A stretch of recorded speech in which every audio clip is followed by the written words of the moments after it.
All right, everyone, welcome to the StarCityGames.com Las Vegas Open Quarterfinals. Team Constructed Open here with Cedric Phillips and Patrick Sullivan in the booth. Nick Miller down in the feature match area. We take a look there at our scoreboard. Zeros for now, won't be for long. Tan and Grace playing Legacy against Nathan Steuer. That's Grixis Delver versus Grixis Control. Ross Merriam and Richard Liu. It's Grixis Phoenix versus Hardened Scales. And then Brendan DeCandio on Golgari midrange against Brett Parise playing Golgari midrange.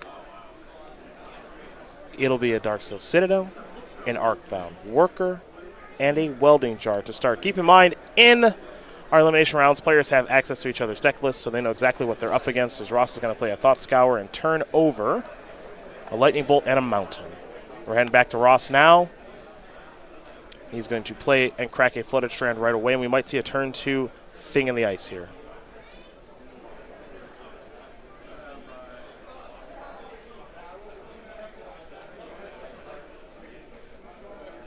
And Thing in the Ice is a card I like a lot in this matchup. This Hardened Scales deck just really doesn't have removal. So Thing in the Ice is going to be able to hang out for a while. And not much in the way of reach either. You kind of have to get it done through combat. Yeah. And it's not, it takes a lot of commitment to the board to even attack through an 0-4 for this deck. Classic players, we have the final standings. Yeah, I mean, it's mostly Walking Ballista, right? Yeah. If you hear your name in the top 8, They're Thing in the Ice. Turn in your deck to the judges at the judge station next to feature matches. Please proceed over there as soon as you hear your name. Our top 8 at first place. We're going to head over to Richard Liu in just a moment. Joe Lossett.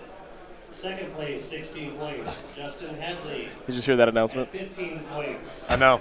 Aaron Gibbons in third. Some things never change. Yeah, they really don't. Adam Feifels in fifth. So right now in our hall, John Carter, a fantastic judge that Patrick and I have known for a long time. He certified me. He was my level 1 certification judge.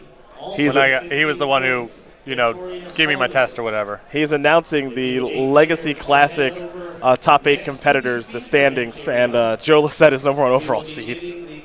So some things never change. Welcome back. Yeah. Arcbound Ravager going to come down after that attack with the Arcbound Worker that Ross did block. Now we're going to head back over to Ross. 4 ice counters on that Thing in the Ice, and it's going to work its way down. Ross, of course, in the middle seat there, Team BCW. Another top 8 for this very dominant trio here on the SCG Tour. Still working on hashtag Get Tan in a Trophy. They have 2 second-place finishes, both brutal. But maybe this is the weekend they get it done, especially with the team of Joe Basoko and Dave Thomas not in the top 8. Yeah, dominant performance for that squad on the first day. 8-0, lost the last round, but still first overall standings. Won early on day number 2, but couldn't get that last win over many efforts in the last few rounds.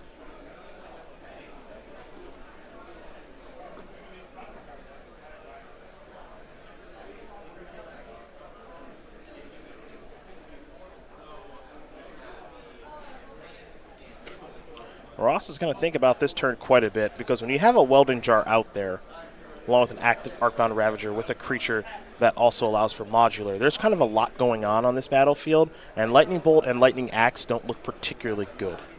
Also wants to be kind of getting the Thing in the Ice melted down a little bit while also not being in a position where he has to flip it over before he's ready. So the sequencing here on his spells and cantrips here is a little bit complicated.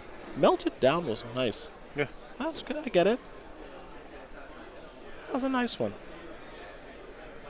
One of the reasons Ross plays Gut Shot in this deck, not only is it kind of good against certain decks, it's good in this matchup, but it's free.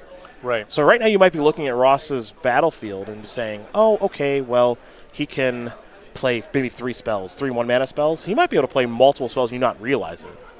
So Ross is going to start by playing another copy of Thing in the Ice now, Serum Vision. He'll draw a card and scry 2. As explosive as this Hardened Scales deck can be, it is much less explosive when it doesn't have the card Hardened Scales on the battlefield. So I don't think Ross is in any trouble as far as continuing to play this game. I think he should be okay in that regard. And sort of a backup plan for these strategies is, well, if I get enough modular stuff going on, I can be really hard to maintain via removal. But Thing in the Ice doesn't care about all that kind of stuff. I think there's a lot of pressure for Lou in this matchup to have hardened scales because he needs to have a clock.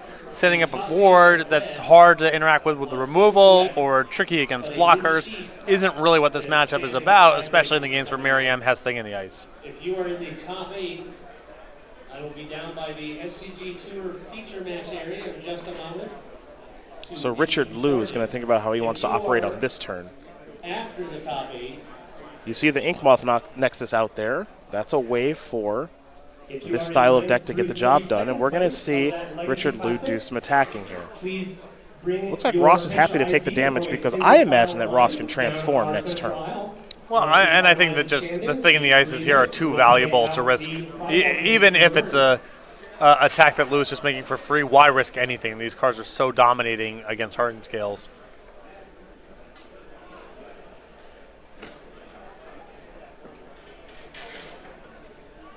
The follow-up is a Steel Overseer.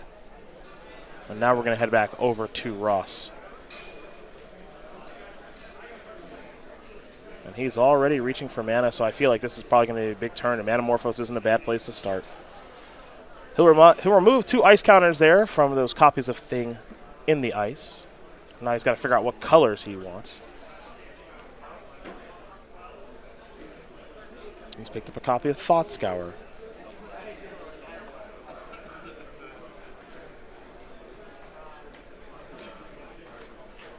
This will be a Thought Scour.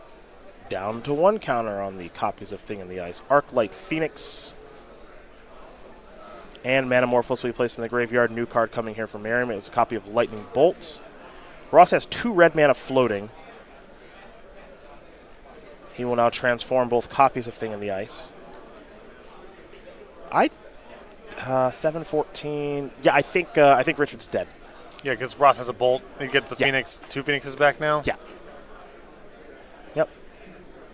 So he's going to transform both of these, bolt him, get his Phoenixes back, and attack him. That'd be 7, 14, 15, 16, 17, 23. Easy. On the 4th turn of the game for a deck that you would not expect to be able to do that. That is a win for Ross Merriam over Richard Liu. Grixis Phoenix looking very nice in that particular game over Richard Liu in his Hardened Scales deck. So that was pretty impressive.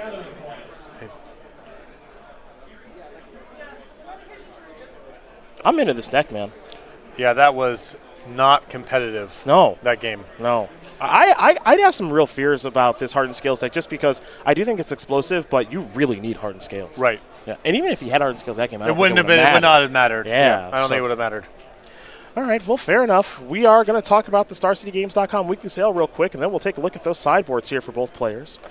Now, it is important to keep in mind, folks, you don't have a ton of time left to save on casual and commander favorites. It'll be up to 33%, and some of our favorite cards here, and apparently the very expensive Ristic Study. Yeah, you got about 12 hours left. 33% off select casual and commander favorites over at go.strategygames.com/weekly sale. 11 a.m. East Coast time tomorrow. New sale. Make sure to be going back to the website. See what the new categories are. Solemn Simulacrum. Any stories with that card?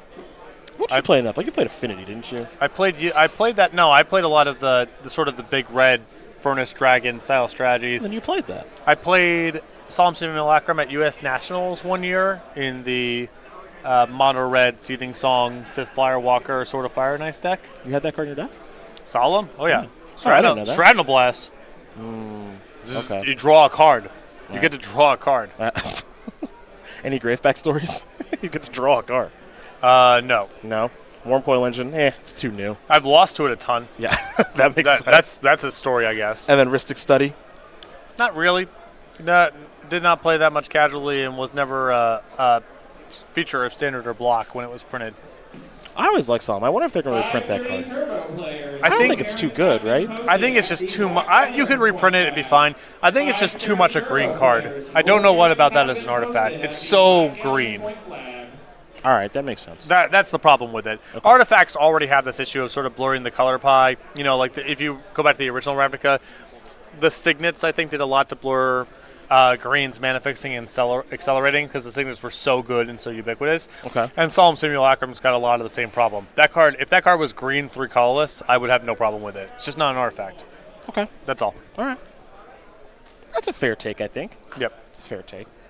I also was, that card's a relic of yesteryear. I don't think it would be nearly as good now as it was 15 years ago because creatures have just gotten so much better. That's actually kind of what I like about it, though, is that it wouldn't be that good. Right, it would be a lot worse. Yeah. I think. All right, sideboard time. Let's take a look here, folks. Let's start with Richard Liu and his 4 Dancing Spheres, 3 Nature's Claim, 2 Karn Sign of Urza, 2 Dismember, 2 Tormod's Crypt, a Relic of Portentous, and a Graph Digger's Cage. I mean, there's not a whole lot here to like. There's really not, no. The Relic, I would probably side in the Karns, I feel like. Sometimes it can take Ross a little while to get the ball rolling, but this is, I guess the Dismembered. You got to kill Thing in the Ice. So that's what I was going to say. I think you got to kill Thing in the Ice. You probably have to kill Crackling Drake, too, if it shows Sure, up. yeah, it's going to be good if it shows up. I will say this. Ross, when I talked to him yesterday, he said a lot of people have been sideboarding in Graveyard Hate against him. It doesn't do anything. The Relic is a freebie. It's low opportunity cost. Sure. The other sort of Tormod's Crypt with Graph Digger's Cage, that's a much larger commitment that I don't think Lou should do. But the Relic is, whatever. You cycle it if it's bad. It's not a big commitment. Yeah, his point was a lot of people think that he's playing Bedlam Reveler, and he's not. Right. He's playing Crackling Drakes. Now, Crackling Drakes, of course, also rely on their graveyard, sort of. But if those cards are exiled, Crackling Drake's still huge. Yep. Doesn't matter. So Right. it gets around that problem, which is pretty cool. For Ross, 3 Anger of the Gods, 2 Abrade, 2 Collective Brutality, 2 Dispel, 2 Surgical Extraction, a Ral Is It Viceroy, Ceremonious Rejection, a Disdainful Stroke, and an Engineered Explosives. I like the Ceremonious Rejection, the Engineered Explosives, and the 2 Abrades, and the 3 Anger of the Gods. The Sweepers and the, sort of anti-artifact measures I think are good. Well, those are your options there for both players. They're going to shuffle up, sideboard, all that jazz. Richard Liu's actually ready to go. Ross is just finishing shuffling here. You see DeCandio and Parise in a Golgari mid-range mirror. Those can be lengthy sometimes depending on the number of fine finales that are cast and the Carnage Tyrants that'll be trading. And then Tannen Grace and Nathan Steuer. Looks like they're still battling it out. And I think if we're going pretty late, then Stewar's probably in a pretty good spot. But I think Nathan's in a good spot anyway. I think the matchup's good for him. Yeah, I think so too.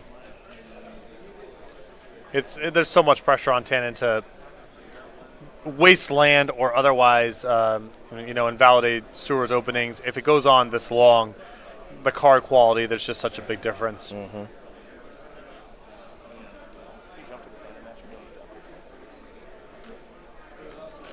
We want to get our eyes on this here really quickly because we saw both players in the middle putting their eyes on this, and we will as well.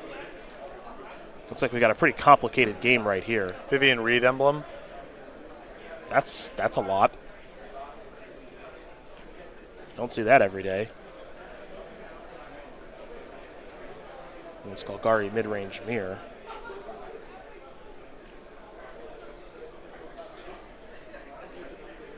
You see Nathan Steuer now up a game in Legacy over Tannen Grace. Not too surprising. If the game was going that long, Tannen's got to win a short game. He cannot win a long game in that matchup. Or if he does, it involves peeling some lightning bolts, but that seems really tough. Yeah, that deck's really good at defending itself.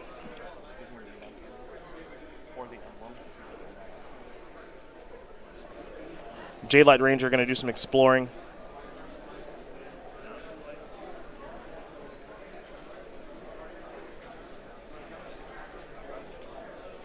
Now you see Richard saying you should play that Memorial, which Brett is happy to do.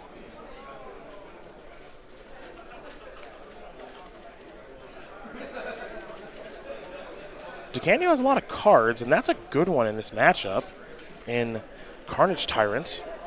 Now this emblem, just so you know, with Vivian Reed, creatures you control get +2/+2 and have Vigilance, Trample, and Indestructible. So free roll to attack every turn. Yep.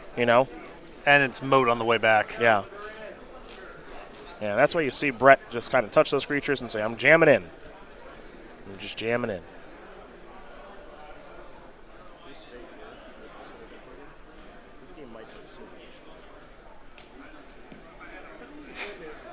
Magic player Jess Trafton, please report to table 308. Your Legacy Turbo is ready to launch. Jess Trafton, I see you walking towards There's a Carnage Tyrant. Maybe a little bit better if it has +2/+2 and everything else. Yeah, it's a combo with the emblem. Yeah.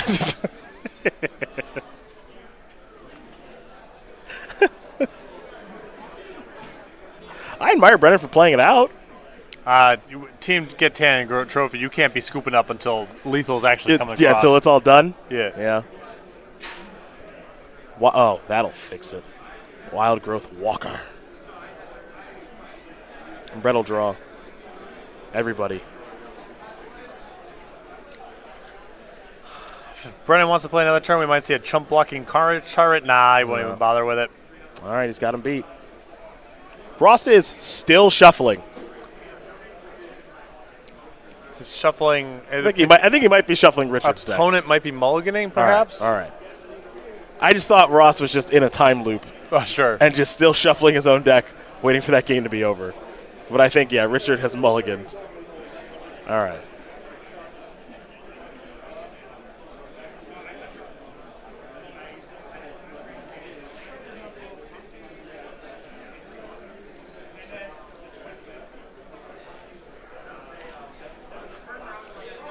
All right, looks like Richard has found a hand that he's happy with. So now we turn our attention back towards Modern. His team BCW is down right now.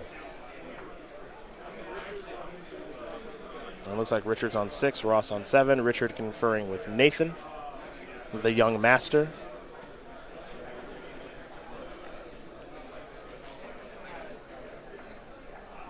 And it looks like they'll exchange some deck lists there in our standard match so they can sideboard appropriately. But we turn our attention back to our modern match as Inkmoth Nexus Arcbound Worker is where Richard will get things rolling. Now he's drawn a copy of Hardened Scales and has the Forest for it. Such a strange deck though, because Hardened Scales is like the best thing you can do on turn 1, and like it might take you off curve. Yeah, and I think that Lou is sort of struggling with that call right now because he has an Arcbound Ravager in his hand and the Hardened Scales, and you sort of set yourself back a turn. 3:30 standard challenge players. Yeah, but if I'm Richard, I want to get my most powerful card onto the battlefield. And also, this play is so much better against the sideboard cards that Ross has.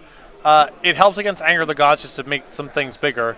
And it's possible Ross has drawn his one copy of Ceremonious Rejection also, in which case casting an artifact's a lot worse. A little Thought Scour action there from Merriam. Will place 2 cards into the graveyard, and then he'll draw a card. A Lightning Bolt among those cards. See DeCandio and Grace getting ready for game number 2 while keeping a watchful eye on Ross. A Manamorphose here from Merriam will start the turn. He'll add a little bit of mana to the mana pool, and now there's a sleight of hand. So he has either a red or a blue mana floating as he resolves his sleight of hand. He'll look at the top 2 cards. One will go to the grip, the other will go to the bottom.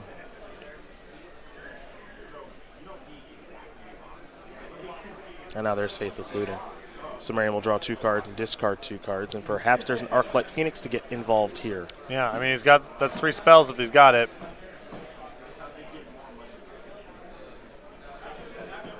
No Arclight Phoenix, just a couple of lands. Pass the turn back.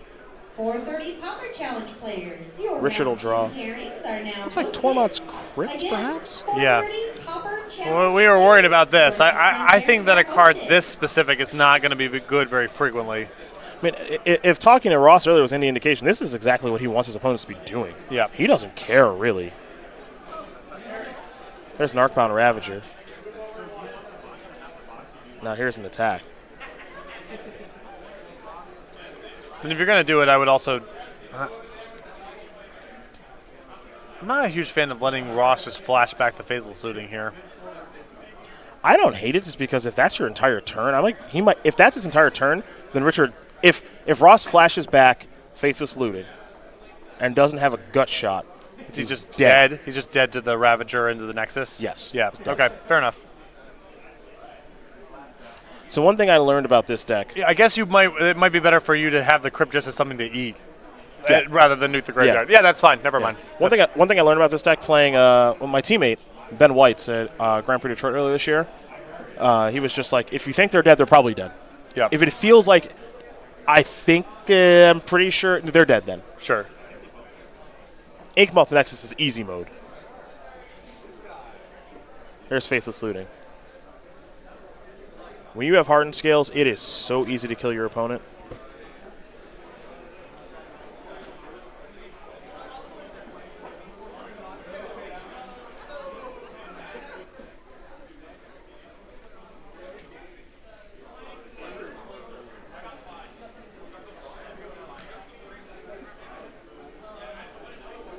We also have to discard 2 cards here from that Faithless Looting.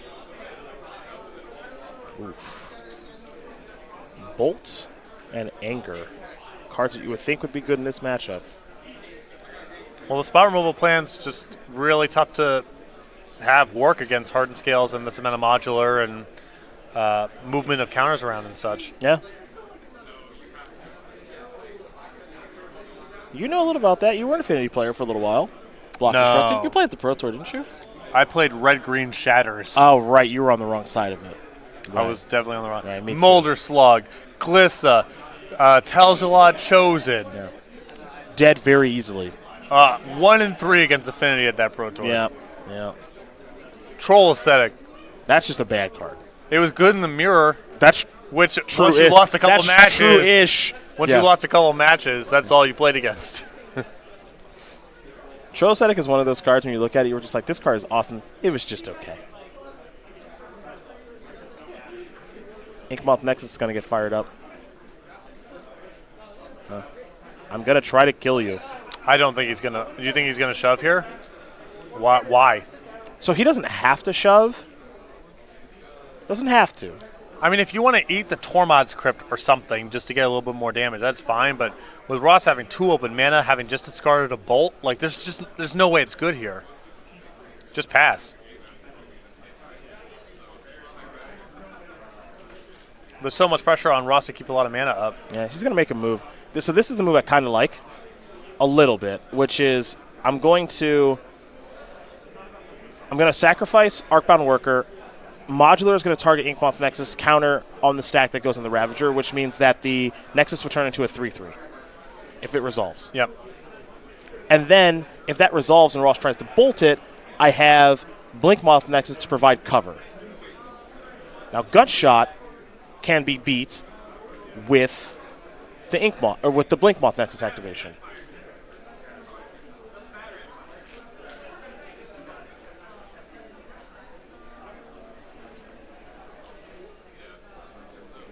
Yeah, not a huge fan of using the Gutshot here when the trick's on the table.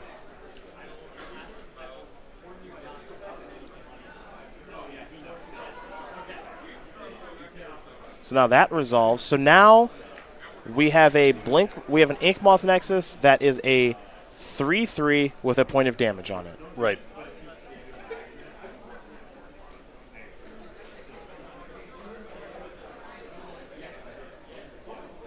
Oh no. Yeah, I just think Ross discarded literally He discarded lightning lightning bolt bolt, last. yeah. I don't think you're good here. And also, this exchange this turn was already. This is a lot. Yeah, this is a Braid or Bolt or something. Yeah, if he discarded Lightning Bolt, you can't shove. If you want to make like a small move, it's fine. I thought that he was already getting the better of it, and you just send it back. Yeah. Like I just don't. I don't believe you could be good. There's no way you're good. So I'm fine with like making it into a 3/3. Yeah, I thought everything leading up to that moment was good. Yeah. Like you traded the Gutshot for some mana you weren't using.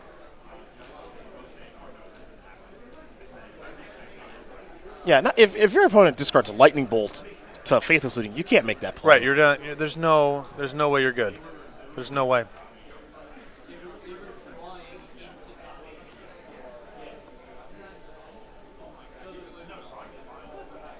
Hanger back Walker here for Richard.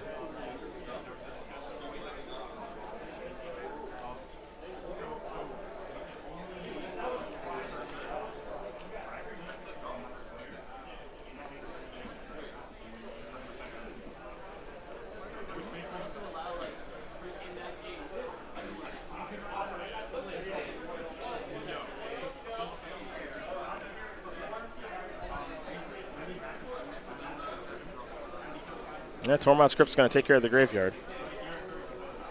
With all that said, Lou's position is still not that bad. He's under no pressure. It's got hardened scales plus hanger back walker, which is not the easiest thing for Ross to manage. You know?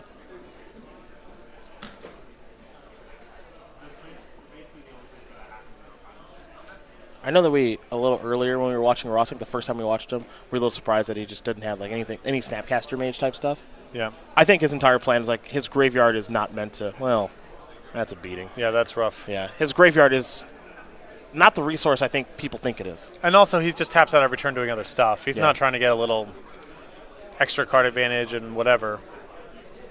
There's Metallic Mimic. And a walking, yeah, it's Metallic Mimic naming Construct, and then a Walking Ballista, which will be a 1/1, which I guess technically would be a 2/2. Well, rejected. Ross doing pretty good this game. Now he just needs like a Crackling Drake to end the game or something. Here's a Metamorphose. Got a Lightning Axe in hand.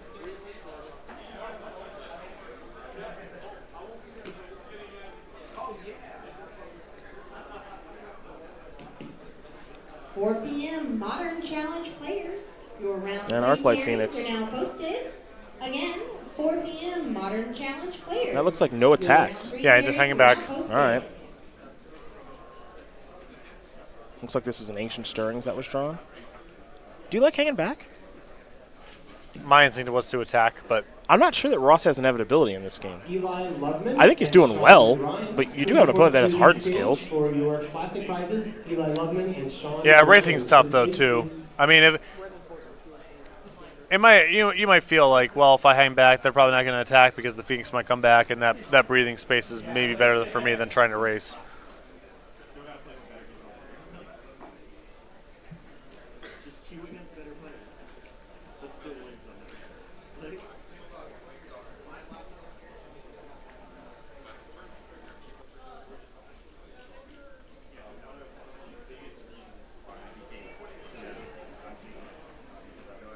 Well, then Arclight Phoenix is going to hang back. Richard Liu does have a copy of Archon Ravager in hand from the Ancient Stirrings. Brennan DeCandio tied things up in his matchup, so Golgari mid-range mirror is going to game number 3. And Tannen Grace appears to be another long one. And again, if that's the case, probably not great for him, as Richard Liu will draw a card. He's going to play an Archon Ravager, it looks like.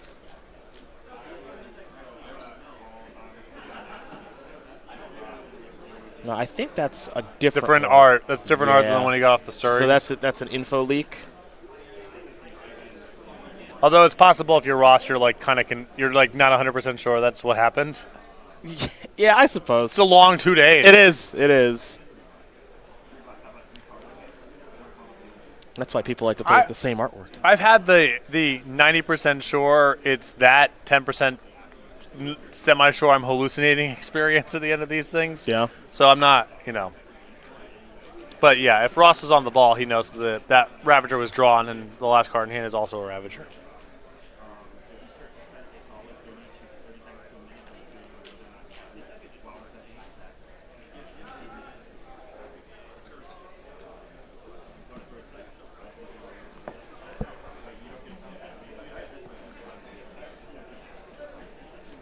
I think Ross is giving this a pretty long thought again. He's going to sacrifice a Flooded Strand. That'll be an island. He's going to Lightning Axe, Metallic Mimic. Full price. It's not a cheap way to do it. But, once the Ravager's down, then using removal spells gets so much worse. Mm-hmm.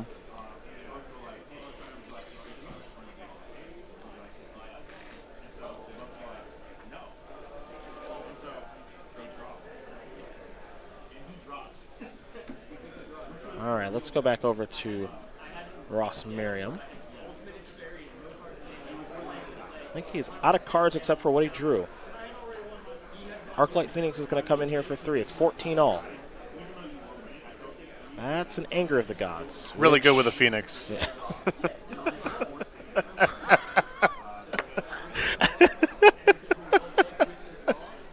There's the other Ravager. Come on! Yeah. Here's Thing of the Ice. This is getting good. This is getting good. All right. Ancient Stirrings. Top 5 cards. I don't know what to do with that. Yeah, well, there's another Ravager. Arcbound Worker will be a 2-2. Smash you. Nathan Steuer won his match 2-0. He's 12-0 on the weekend, except for the matches that he didn't finish. Good run. Not bad. Not a bad tournament, Nathan.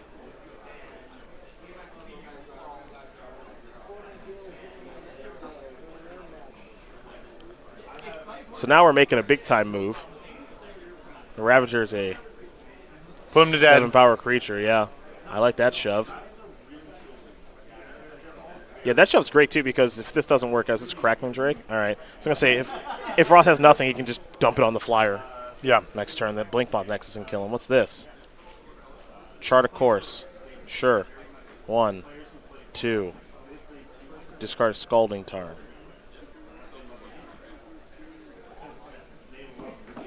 Gut Shot would be so good right now, probably. I'm so in a Gut Shot. Shove on the Nexus, get blown out. I mean, that Drake's got to be lethal, right?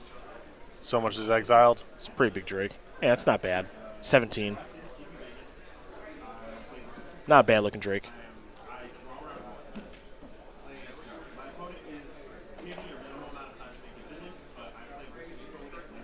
Another Ravager, perhaps? I mean, well, I No, suppose. Can you do that? Do what? Another Ravager?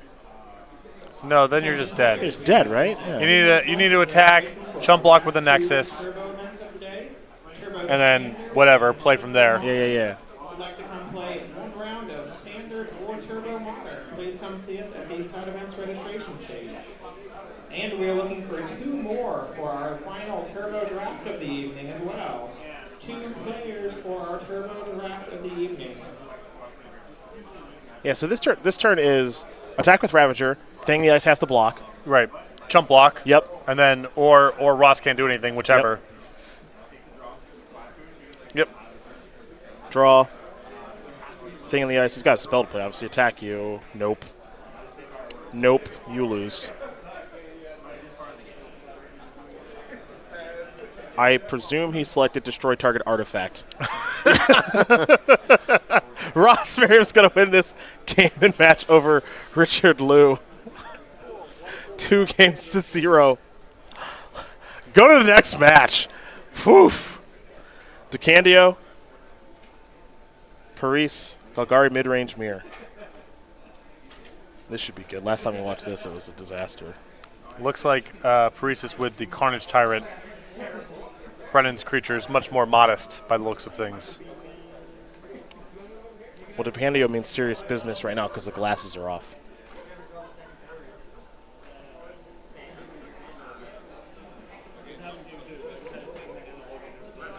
For Brennan, he's got a Ravenous Chupacabra, 2 Wild Growth Walkers, 5 lands, among them a Memorial to Folly. For Brett, he's got a Jade Light Ranger, that's a 3-2, a Carnage Tyrant, Llanowar Elves, 6 lands, 2 of them produce black, no Memorial to Folly. That's your battlefield. Both players have some cards in hand. There's a block. Carnage will ensue.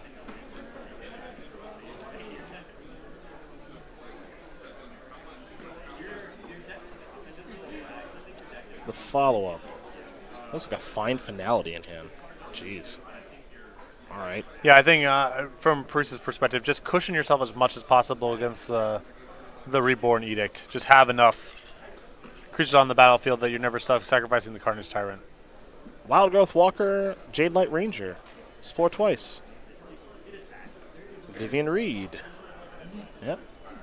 Gain a bunch of life, put a bunch of counters there. It's a pretty good position here for Brett. Ahead on the battlefield, in the position to attack with a Planeswalker coming. Really good. Okay. And, well, yes. And a Terminate. Your turn, Brennan.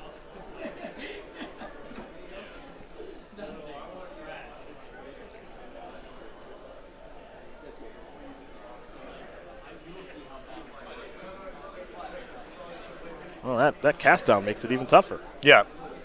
So you got to be Vivian Reed cast out, glasses coming off, temples rubbed. Yes. Rub-a-dub-dub. We're going to a bunch of 4 and 5 mana cards that aren't that good.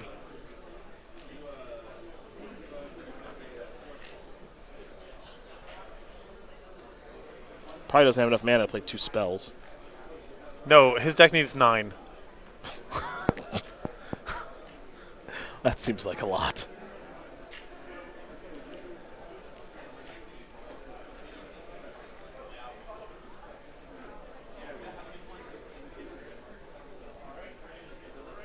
Has Fine Finality in hand, which doesn't do a ton. No, the walker's at 3/5 now, so it's out of range of that.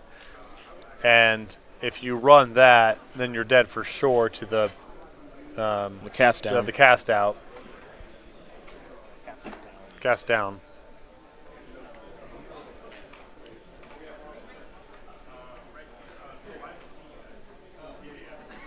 You can play Chupacabra and kill something. Doesn't do a ton. Yeah, it's just I don't know how he's supposed to get enough in front of everything to block next turn in a way not to die, to cast down on the Carnage Tyrant block for more trample damage. And now this is Find. Yeah, this just isn't the winning combination. Mostly because Brett gets to play 2 spells this turn. Yeah, That's the other problem. well, also if you cast down the Chupacabra, then there's no. He's just on chump blocking duty. Yep. Because he doesn't have a block he can line up on the Jade Light Ranger. He's just double chumping. I think in this spot you just attack though, right? Because if DeCandio makes the wrong block, you just win. I suppose. I mean, there's no. Yeah, I guess because if he tries to double up on the J-Light Ranger to do something good and puts a single chump blocker in front of your Carnage Tyrant, you can kill the one on the Carnage And Tyrant. trample over for the W. Yeah, I mean, DeCandio saw the card, so there's not a block to really screw up here, but you're right. Technically, just attack first. Yeah. Because he's got to double block the Carnage Tyrant because he knows about the cast down. Like his hand is forced to do that. Yeah. So then he just loses his squad. Right. There's no way. There's nothing good that happens. He loses everything and doesn't kill anything. There's no way for it to not wash out that So way. I would have got in there with that little Llanowar Elves. Me too. Come on, give me that Yeah, point. I think you should have attacked with the elf. Give me that point.